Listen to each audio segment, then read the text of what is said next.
Welcome back, everyone. It is open phones. We are talking about the last 48 hours, and we have certainly been through it. We want to hear from you. We want you to share your stories. Mike called moments ago. He was on the Wilson-Trousdale County line. He said he didn't hear any sirens there. He wondered if you heard sirens. Reverend Fuzz called a few moments ago and said he hopes that there is a coordinated effort, that the damage that is out there is more than just one organization certainly can overcome. He wants a coordinated volunteer effort. Thanks to those who called in, and now let's go on. Let's go to Lucy. Hello, Lucy. Hey, Mr. Hall, how are you tonight? I'm doing well. It's good to hear from you. Well, good to let me on. Listen, I don't want to take up a lot of time because I know people want to call in, but I want to address some people that probably have absolutely no idea that this show was going on tonight because they're still without power. Now, I've met a lot of friendly people out in this part of town, just as I have met a lot of friendly people in the heart of Nashville, out north Nashville. But I'm talking about the Hermitage area. You know, Mike called in and said some strange things about his animals, I think. The birds were roosting that night. Y'all did a story out in Hermitage. The arbors burn again. And I think your reporter, Mo, yeah, he was out there, and you could hear the birds behind him as he was reporting the story. The birds were roosting, it seemed like, everywhere you went that night in Nashville. I caught wind of the storm because my weather radio went off. I had fallen asleep. I was trying to stay awake and track it. But the weather radio woke me up, and as soon as it woke me up, all the power went dead. Everything went dead. And that's when all the lightning and the strange hail and wind and strange things went on. I'm like, well, normally the power does other things and doesn't do this. The birds were roosting.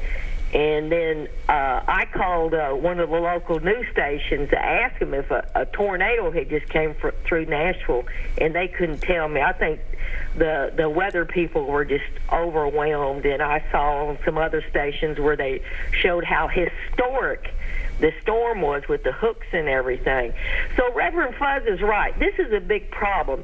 Out in Hermitage, there's the old settlement of Hermitage, the crossroads there at Dotson Chapel and Central Pike, what they call the old Central Valley Road. Those people that live in the heart of Hermitage right there are pretty much locked in their neighborhood when something comes up. In the 2010 flood, when the rivers start backing up, it flooded under the trestle there. The people couldn't get out Central Pike to Lebanon Pike, and they couldn't get out through Old Hickory Boulevard because Stoner's Creek was flooded. So they only had a couple ways in and out of their neighborhood.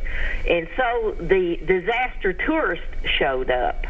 The disaster tourists are coming to that section of Hermitage now, over there where the Dotson Chapel Methodist Church is, where it pretty much was almost right at 1 mile under an F4 tornado that jumped that hill, cleaned off that ridge of timber, and went through that church and that old school and some of those houses through there and hit the Kroger store and took out all those high tension lines, all this other stuff, destroyed the substation. Those people from there down Central Pike, north of Central Pike, all the way to Lebanon Pike, all the way over to the Bonnets, those people still have no power. The traffic lights, I think, were restored today. The tourists are coming in there. They had cell tower damage. People are coming through there to gonk at one little area of damage mainly, and they're loading down those 2-lane farm roads over there in that central part of Hermitage. I've got some suggestions. Stay off of areas that you know that feed these areas with no power, because these people have no power. Their food is probably already perished. They have to go out to get food, and along the main corridors in the Hermitage area, those businesses are without power, so they have to go out. And so when there are these tourists, as you put it, the traffic can be so the traffic jam can be so bad they could be out of their house for a long period of time. A lot of these are elderly, and that's just not what they need to be doing. No, they don't. They have to. They can't bring food home. Then they have to go out and eat, so they have to go out of their neighborhood, and then it takes them a while to get out and get back in. Now imagine having a heart attack or a medical event over in that area. We used to call that the Devil's Triangle. There are no sidewalks over there. They put up some stakes, I think, was it Dotson Chapel about a year ago for sidewalks. And those stakes are still there. You can't walk out Central Pike to Lebanon Pike because you're taking your life in your hand. There are a lot of handicapped people that live in those apartments and in that neighborhood, mainly because they get medical care over there at Summit Hospital. Now, well, Lucy, I was out there yesterday, and you're right. The traffic was terrible, and the devastation is overwhelming. I hated to see Dotson United Methodist Church. The cell tower, there's damage to the cell tower. People can't even get calls from their family members. They can't call out. They can't send text. But people are live streaming the disasters, and they're loading down that cell system more. There are other ways. Stay out of the area, and if you normally cut through that area, you can find another way to come home or go to work and be patient and maybe go out of your way and come back in. But don't make those people have to go to Georgia and come back to get back into their neighborhood 6 and 8 hours later. All right, now, there's some Lucy, things thank you. I want to suggest. All right, really quickly, go ahead. Yeah, go ahead. Some boxes and stuff like that. But there's plenty of supplies that you can help these people with. What about some solar lights? But don't just drop them off. Help some of these elderly people put them out.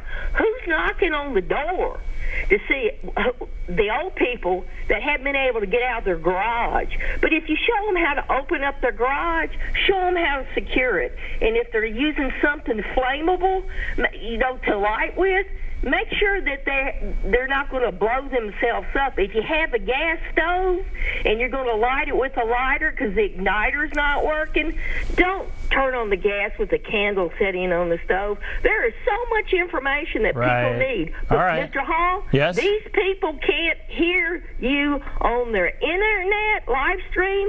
They can't hear you on TV because people are overloading this area over there, okay? Lucy, thank you for that perspective. That's right. I was out there. Traffic was terrible. There were people that were just driving around with their phones, taking pictures and everything. That's not the kind of help people need. I'm sure police are saying the same thing. That is an area where a lot of roads are blocked with power lines and that kind of thing. There are just a few that are open. So that's something we all need to be really thinking about. I'm glad you brought that up, Lucy. Let's take another call here. Let's go to Rick. Hello, Rick. Hey, I'm in the same area. Okay. As this lady. All right. And I want to just, gentleman earlier, our siren went off, which is at Chutes Lane, if you know where that is, No Hickory Boulevard, where Andrew Jackson's school is. Okay. That's where our siren is. So, it went off, and I was awake at 12:45. Our power went off. So anyway, we did get our siren. It went off all morning long. And I will say what that lady's saying. The traffic is bad over there. I mean, I just got home, and I worked at Southeastern Freight on Mercersburg Road, and once I got back in from my route, but I just know it took 2 hours. I finally had to go through Madison to get home. That's how bad traffic is still out on Lebanon Road and interstate trying to get off out there. It's just one way in. But it's a mess. I do wish you'd mention Summit Hospital. They've been on auxiliary power, and I don't know if you said that. I hadn't been home a lot during the day, and no one knows that. But so they're just running short on. They're not even able to see anybody right now. Summit Hospital's on auxiliary power right now?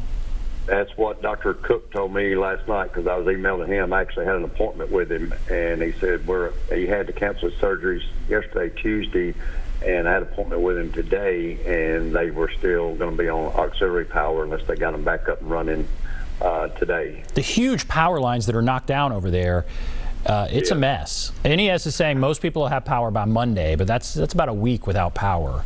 And I know Cookville, we'll speak of them. Cookville got it real bad. Mm-hmm. Oh, yeah. But, and I'm not going to keep that. I don't want to be long. But anyway, I just want to mention that. We did have our sirens out here. I don't know if good. Thank you, Rick. Thank you. I appreciate your time. So, Rick, is answering Mike, who asked about the sirens. Appreciate that. Let's take one more call here. Sheila. Hello, Sheila.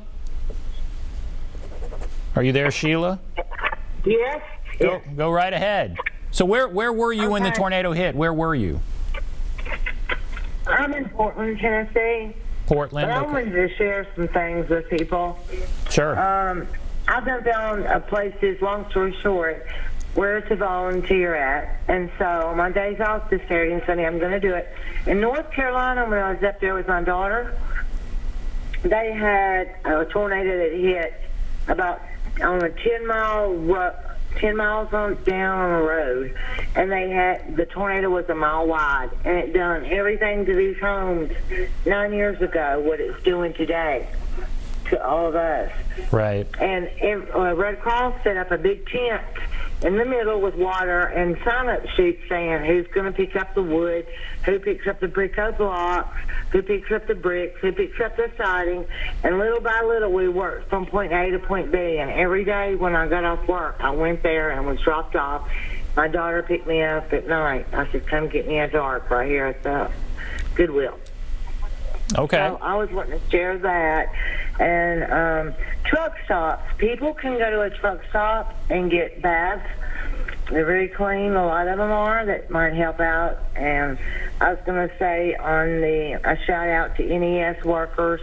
I know they're out there and they're trying their best. We do need some sidewalks, but I heard them talk about in a meeting that they're working on sidewalks and that we need to look at the positive as much as we can. To the negative. All right, thank you, Sheila. Shout out to NES workers. She remembers a tornado that was a mile wide. This tornado was on the ground for 50 miles, and it actually intensified. It was an EF2 in the Nashville area. It actually became an EF3 once it got outside of Nashville. Astounding. Just absolutely astounding. All right, we're going to take a break, and then we are going to talk with Steve Lehman for a little bit. He's been out covering this. We'll get his perspective. If you're online, hold on. We'll get to your call.